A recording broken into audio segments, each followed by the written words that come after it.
Krishnaji, welcome. It's good to be with you again.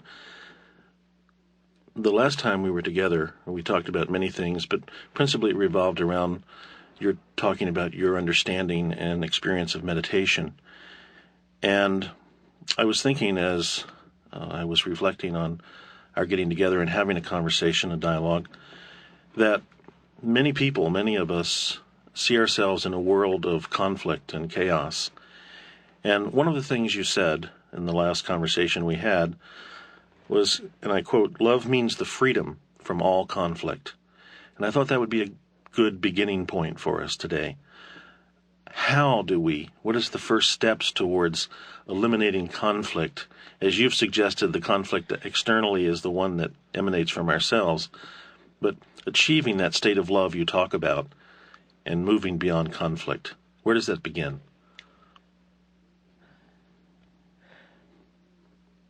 I think one has to go into it, not where it begins, but rather what is conflict. Not only externally, but also inwardly. Psychologically, it's far more important to understand the nature of conflict rather than the outward conflict.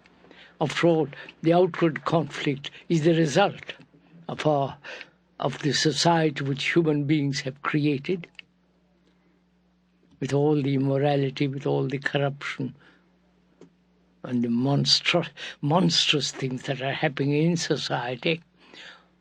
Human beings have created it. It's not the result of some divine structure. So, unless we understand ourselves very deeply and understand the nature and the structure of conflict, merely trying to organize a state where there is no conflict or minimize conflict seems rather vain and not going into it very deeply. What is conflict in human beings? Why does it exist? It has existed for thousands of years. Whether it's in the Far East or in Europe or here, conflict has been one of their major problems. Violence, the pursuit of violence, and the pursuit of ideals, and so on. What is conflict? If we could discuss that and understand why human beings have not resolved this problem after 40,000 years of evolution. It's really if we go into it very deeply, whether it's possible to end psychological conflict altogether. It isn't a theory. To me, theories and ideals and suppositions have no meaning whatsoever. Because I think one has to look at things as they are, not translate what is into terms of what should be. We have to face things as they are and see if human beings, fairly intelligent, so-called educated, can end this conflict. So let's begin to have a dialogue. What is conflict? Conflict implies contradiction.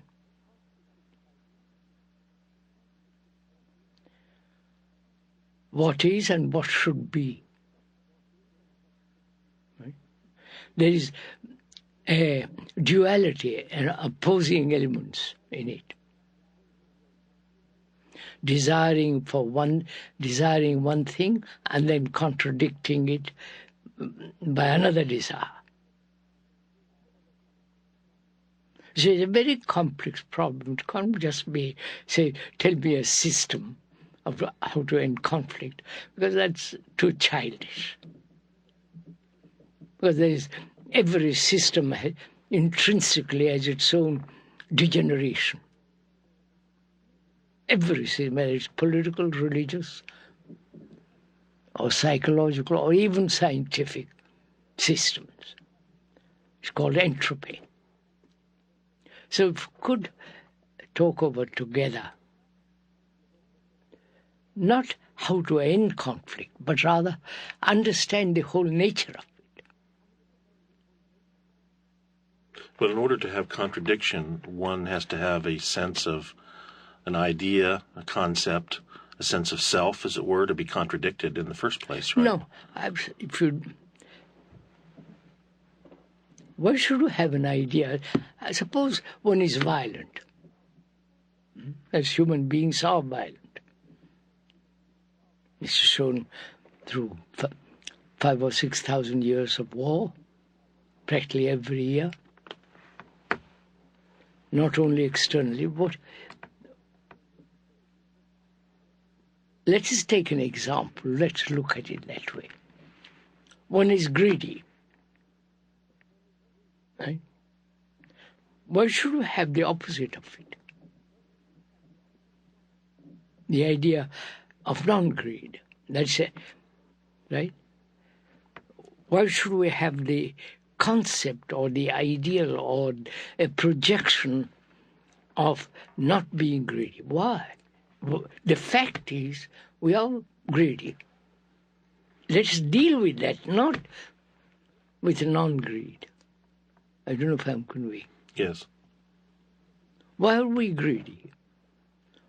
I mean, greed has been one of the major drives of human activity. Right? Yes. So, what is greed? If we could go into all this kind of thing and not say merely, tell me quickly how to end conflict, it has no meaning. So, could we take an example like greed or violence and see if in oneself, because we have created this society, it isn't a selfish activity. It isn't a self-centered process of self-concern. Human beings right through the world are violent or greedy or any other characteristic. Now, what is far more important than what should be? Right? A human being is violent. That has been inherited through the animals and so on, right up to the human existence, present-day existence. Violence has been one of the characteristics or ethos of human beings. Not only in their personal relationships, but generally outwardly too. So, let's take violence. What is violence? Why are we violent? Don't say society has made me violent or environment has made me violent. Because the society is created by each one of us. The environment is structured by all of us. Not nature, naturally, but the society in which we live, social interrelationship, social activity, and so on, all that. What we call society. We have created it. I think that's... We go about altering the organization of society.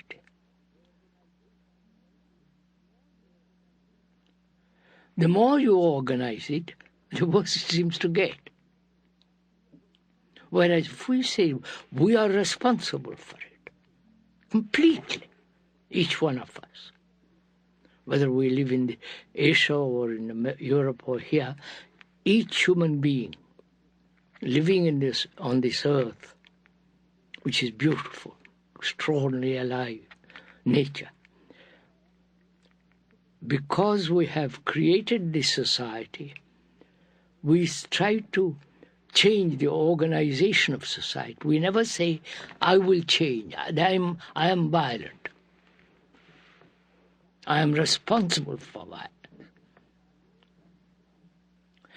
The world is now, as we all know, is a flame. Right?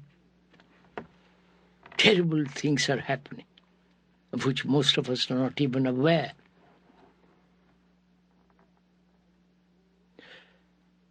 And that world is us. We are the world. We're not separate from the world. We're not separate from society. So, our consciousness, if we can use that word and go into that nature of consciousness a little later,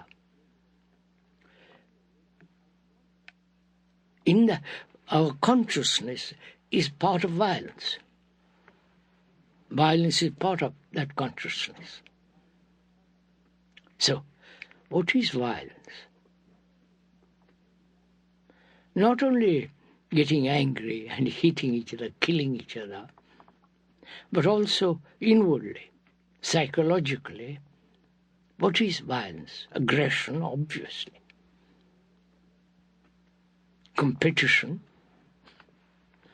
which is encouraged by the world tremendously, especially in this country, to compete to become successful. And violence is also essentially, I am, I must be.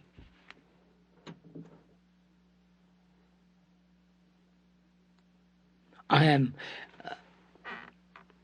if you want to go into very deeply, I am ignorant, but I will be knowledgeable. There's this constant struggle of conformity, imitation, which are all various forms of violence. Aggression, the urge to succeed, to compete, the conformity, imitation, all the sort of various forms of violence.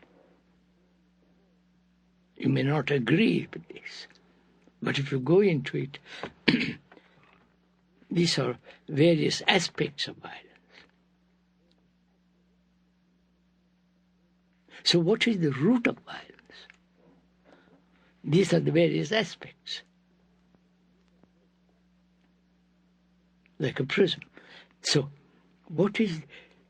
why are human beings, whether they're highly sophisticated, or the man never read a book, doesn't even know how to write, he's also violent.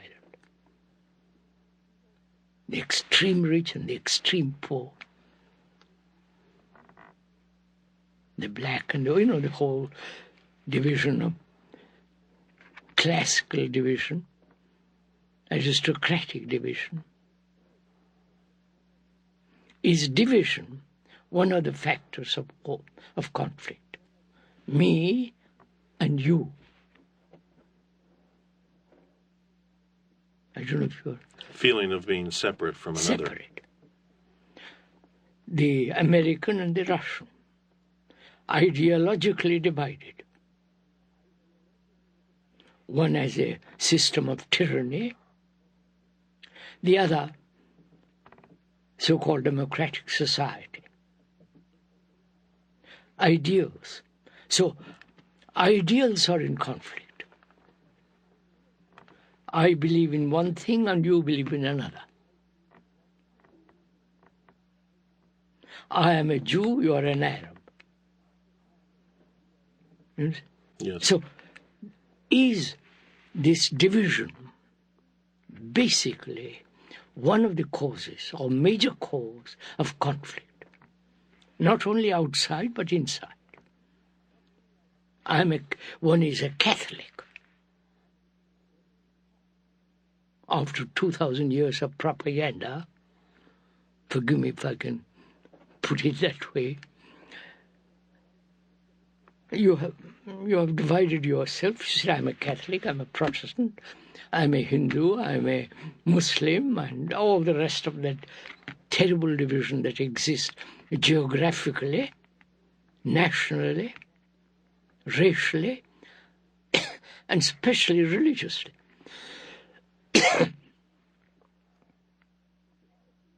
So can man be free of all this?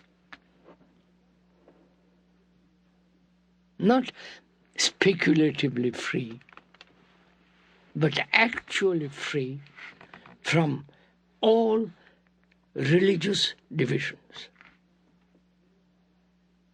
After all, the Hindus, 3,000 to 5,000 years, have lived with certain tradition, cultivated, propagandized, brainwashed. So as the Muslims, so as the Christians. So, you understand, the problem is enormous. But as the problem is enormous, we never approach it simply. I don't know if I make We see it as very complex. We see it complex, but we shall see the simplicity of it, that as long as there is division, there must be conflict. That's a law, not invented by the speaker, by me. It is a law where there is a Arab, Jew, Christian, Muslim, Hindu, or various sects and belief, multiplication of sects, multiplication of gurus, and all the absurdities of all that. So, could we see the logic of it, the sanity of it, and set aside all this? Not be a Hindu, not outwardly, I don't mean outwardly, inwardly. Not be a Catholic. Because this division, which is based on belief, Extremely difficult for most people to give up beliefs. of course, because certain forms of belief give them security. They feel safe. They feel protected by long centuries of certain beliefs, certain dogmas. Some people think that's a natural inclination to feel safe and secure, that's something that is built into human nature. One must be secure, but not in illusions. If we accept security to be in illusions, like nationalism is an illusion.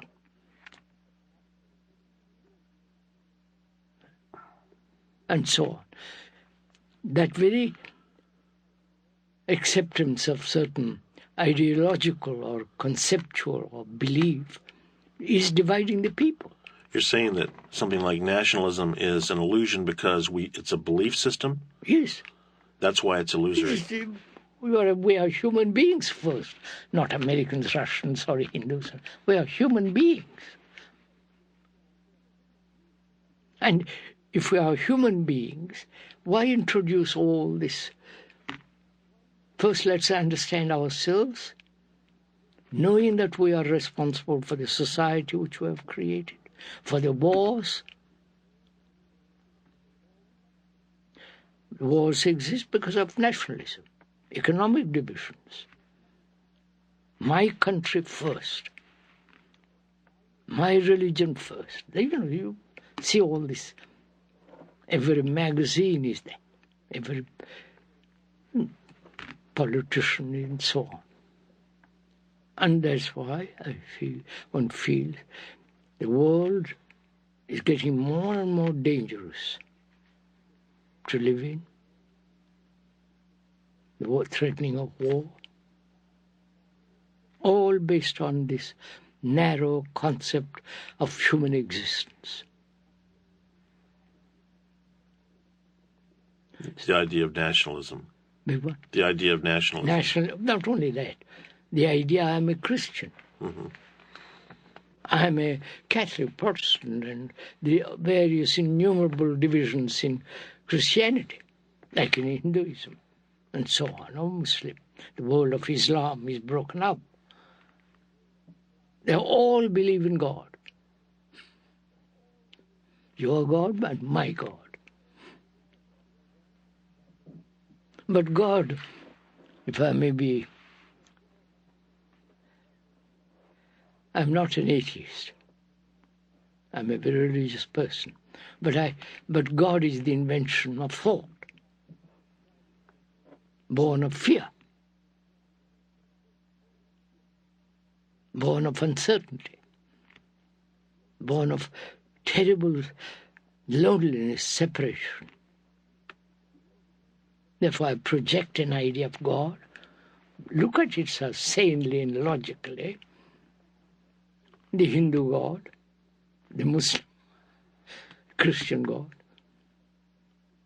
and they all talk about peace, and they're all fighting each other.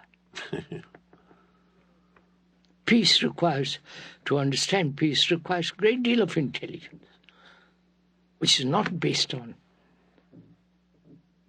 some kind of belief.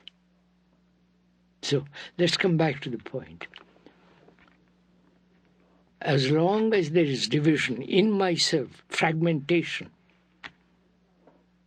broken up, that very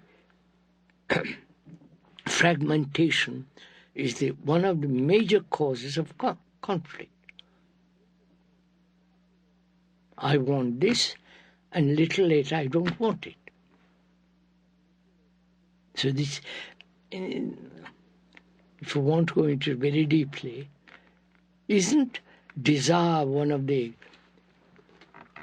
causes of conflict? The desire for achieving something. Desire, in itself, per se. Isn't it one of the major causes of conflict? I desire to be powerful, power. We all want power. From the president down to the prime minister, up to each one of us. We all want power. Power in our little yard.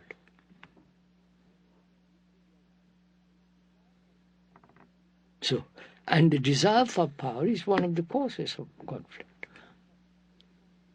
One of the causes of this. I seek power. I want power more than anything else, which means money, position, security, popularity, the whole superstitious nonsense that's going on in the world.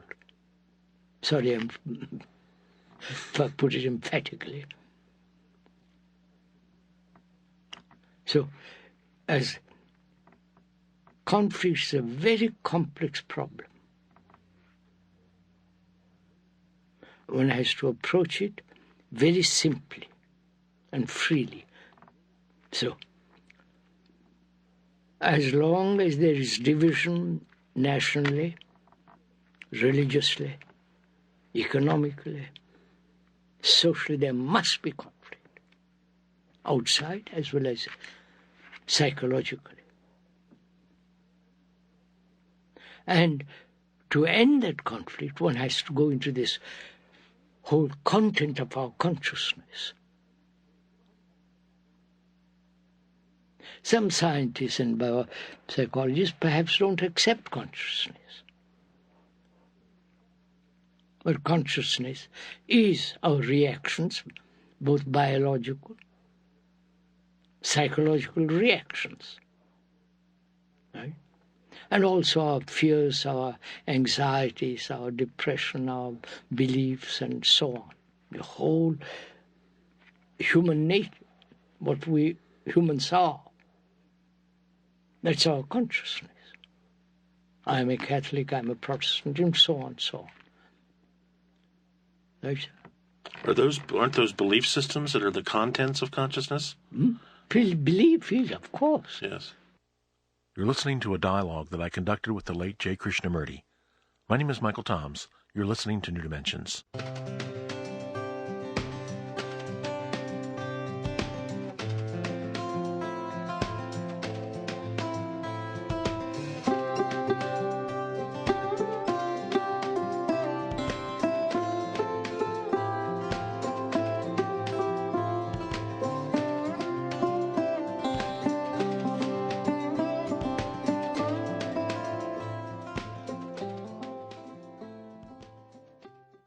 Krishnaji, you were speaking about consciousness. Yes, sir. Can there be... You see, the crisis is in our consciousness, not in the world. It's internal as opposed to being external. We are the crisis we think is economic, political, or so on. But the crisis is in our consciousness. Because we have lived for 50,000 years on this earth, and we haven't hardly changed at all, psychologically. We have, technologically, we are tremendously advanced, frighteningly advanced. Atom bombs and all the rest of it. And also, technologically, technology has given man a great deal of health and so on. So, communication, this is it. Radio, television, and so on. But inwardly, we are almost the same what we have been. Frightened, lonely, depressed, violent, greedy, the whole human nature. There, we are almost static. And if we remain as we are, we'll be, for the next 40,000, exactly what we are. I don't know if you want to go into it. Please. That is, we have to go into the question of time. Time is part of our consciousness. I have been, I will be. The past, the present, and the future. So, if we do not psychologically have tremendous revolution inwardly, we'll be tomorrow exactly what we are. This is so. There is no question of disputing that point. So, can we change now? Not wait for tomorrow and gradual process. The gradual process has led us to this. I mean, Darwin and all those species of, all that. But we have not basically brought about a deep, fundamental change in ourselves, in our consciousness. And that change, we think, will come through evolution. Give me time, I will become. Man has had 40,000 years and more of time. And we are still a little bit with barbarians. I'm using the word barbarian in the right sense of that word. And so, is it possible for a human being realizing all this, that time is an enemy of man, psychologically?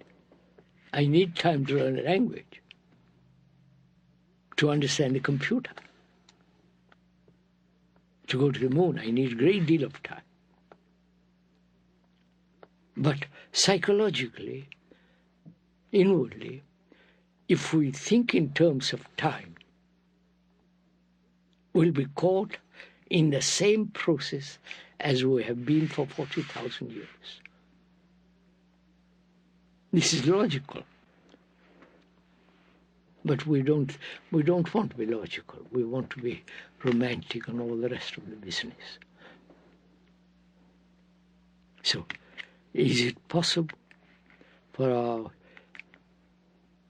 to have a complete change in the content of our consciousness? You understand? Yes.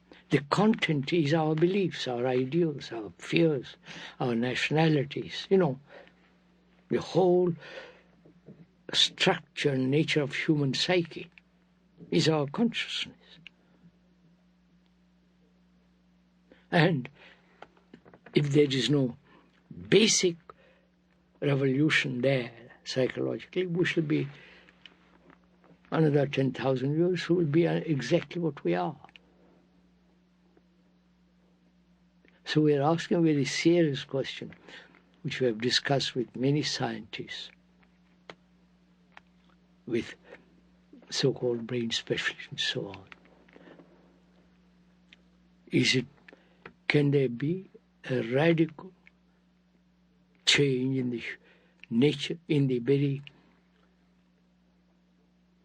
psyche which is made up of consciousness, so that the brain cells themselves are different? I don't know if you want to go into all that.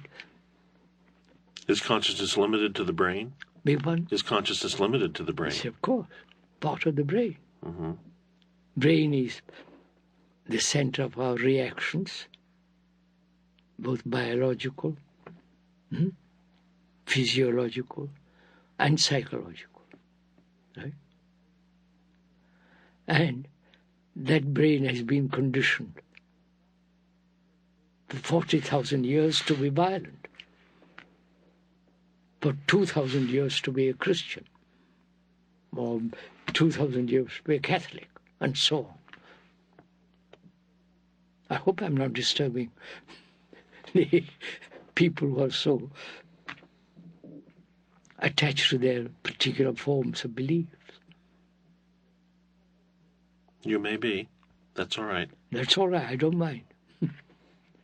You can throw me out whenever you want to.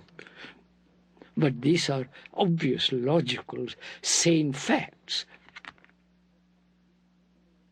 And where most of us are unwilling to face facts and change the facts.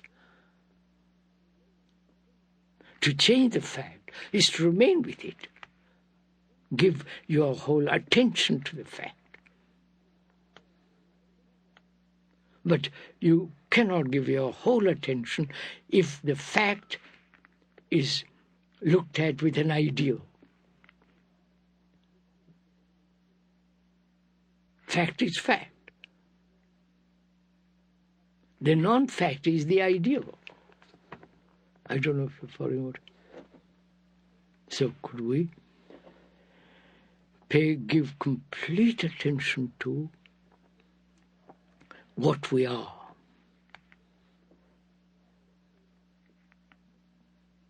What we are is what is happening every moment. Anger, pleasure, sexual demands, various aspects of violence and so on, the whole content of our consciousness as they arise, which is the me, the self, is the consciousness. I don't know if I mean. Yes. My consciousness is knowledge. I am frightened. That's a knowledge. I am greedy. I am a Christian. I am a Hindu, Islam, and so on. That's based on knowledge.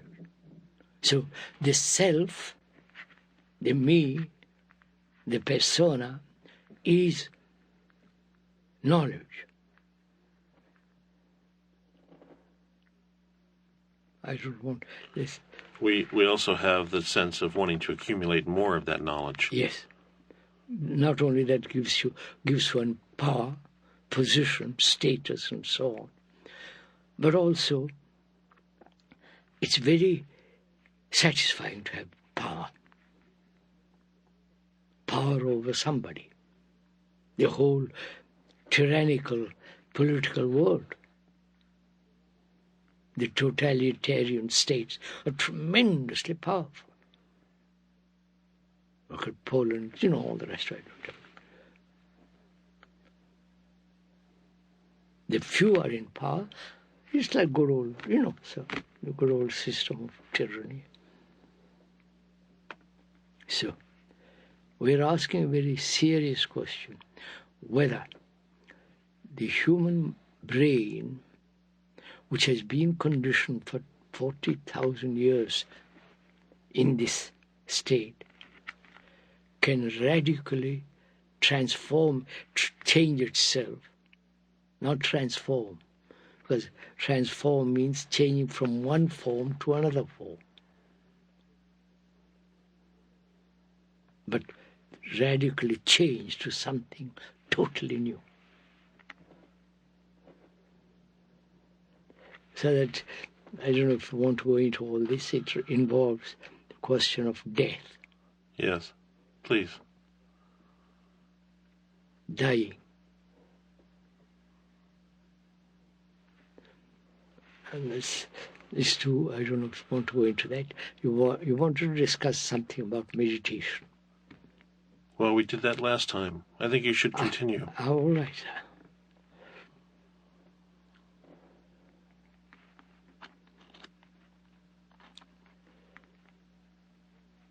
I think death is an extraordinarily important factor in life. Because we're all going to die. Whether we are Christians or Hindus, we're all going to die. There's some believe in reincarnation, a life after death, And that belief has no actual effect in daily life. Just a belief. Comforting belief. But the actual living of that. Because if I die, and I'm born next life, which means what I do now matters next life. Correct behavior, morality, no corruption, so on, because whatever I am now will be next life. But that belief has no value. You follow? Yes. It's like playing a game. It hasn't made much of a difference, you're None suggesting. at all. So, death is an extraordinarily important thing in life. But we have separated living from death. We're frightened even to talk about it. And there are lots of books being written now, how to die happily. Sounds silly. Well, I think most of us are terror-stricken about the idea of death. So, frightened. If you can die happily, that seems to be something someone would gravitate to naturally. It sounds rather absurd to die happily. Nobody wants to die. Yes, true enough. Nobody wants, because living is very important to them. Is living so important? What is living? What is it we call living? Going to the office every day for the next 50 years? Having conflict, day after day, struggle, pain, sorrow, pleasure. I think most people would say that living is trying to be happy. Yes. Pursuing some form of pleasure. Is there some form of pleasure which endures for a couple of weeks, and then you change some other pleasure. So the pleasure is a very insubstantial thing. So this process of living, what we call living, is a conflict from the moment you're born till you die. Struggle. Right? With occasional flare of joy and flare of something else. But this battle goes on all the time. Right? This thing we'll call living. We're not saying death is preferable. That's absurd. But why have we separated the two?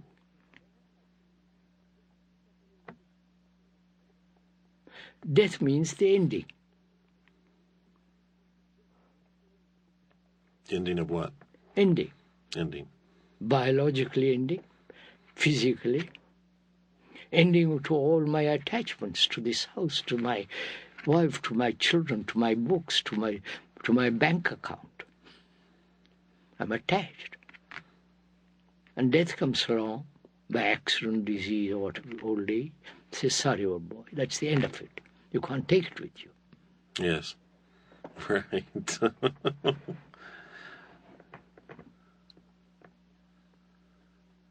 So, this is a really very important question to ask. Instead of separating living and dying, giving it a long duration of time,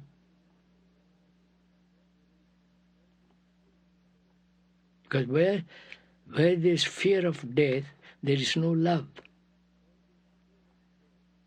There is no passion except lust. Freedom and passion go together. So, ending. What is it to end? It's that sense of self that the me is going to be gone. To end something. Finish. It's over. No. Go into the question of ending. Not, of course, finishing something, but the nature of ending something. Ending. Do we ever end anything? That is, if we end something, in that very ending, there's something else coming. I've got cancer, suppose. If I end it, I'll be very happy. There's always a reward or a punishment.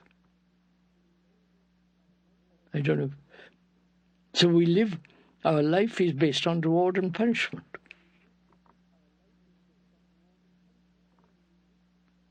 And we have never inquired what it means to end. End. Not, if I end, what is there?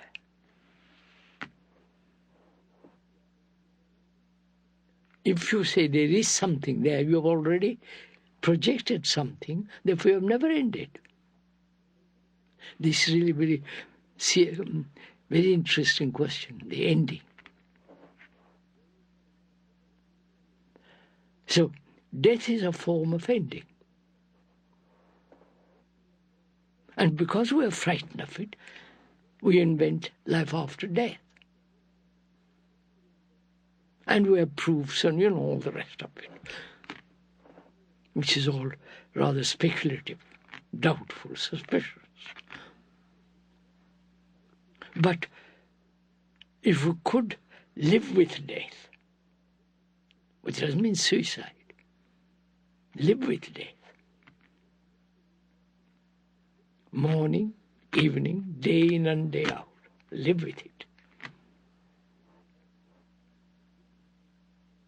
So there is no attachment. I'm no longer Hindu, Christian, ending everything.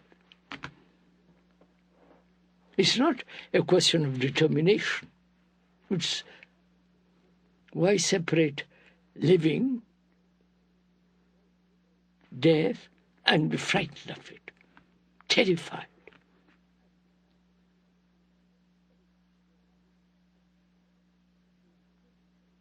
And the expense of all that, the funerals, especially in the Western country,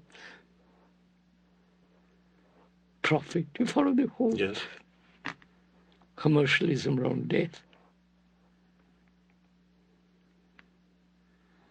What is the link between our fear of death and our conflict?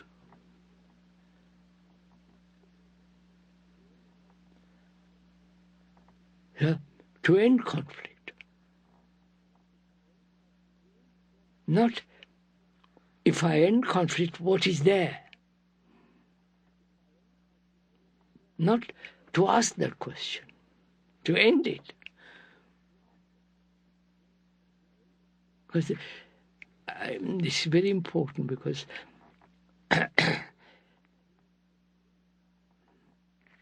could we look at it differently?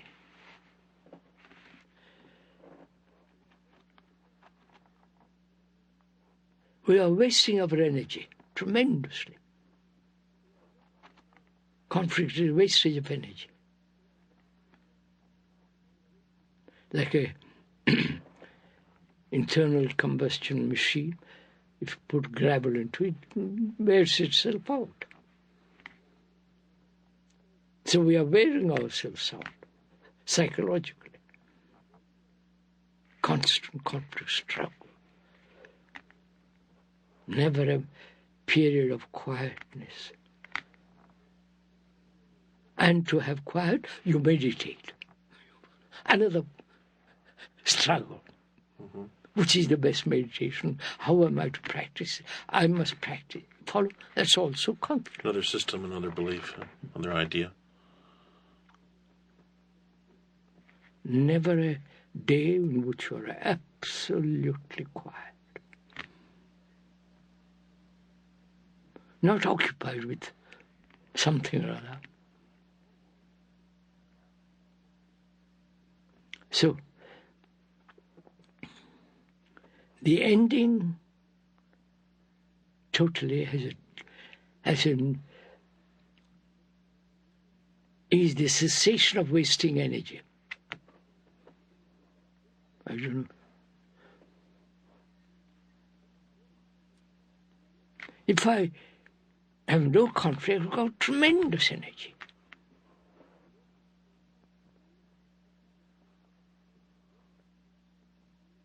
If I'm not frightened, fear, there's great energy. So we are wasting our energy.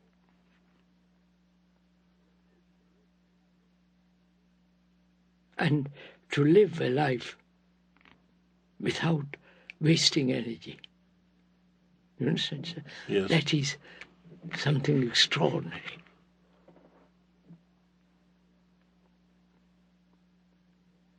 Which means, as long as we are wasting energy, our life becomes very small, selfish, narrow, broken up.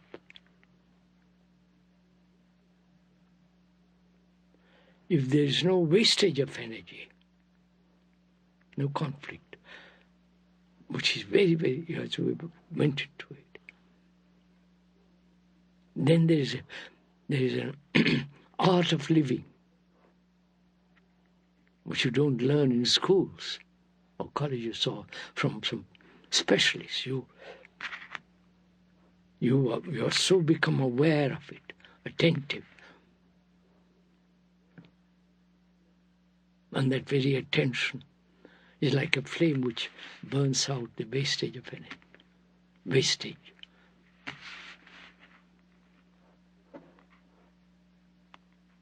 That's enough, sir. Well, I'm sure there's a lot more, but Lots more. you've covered it pretty well.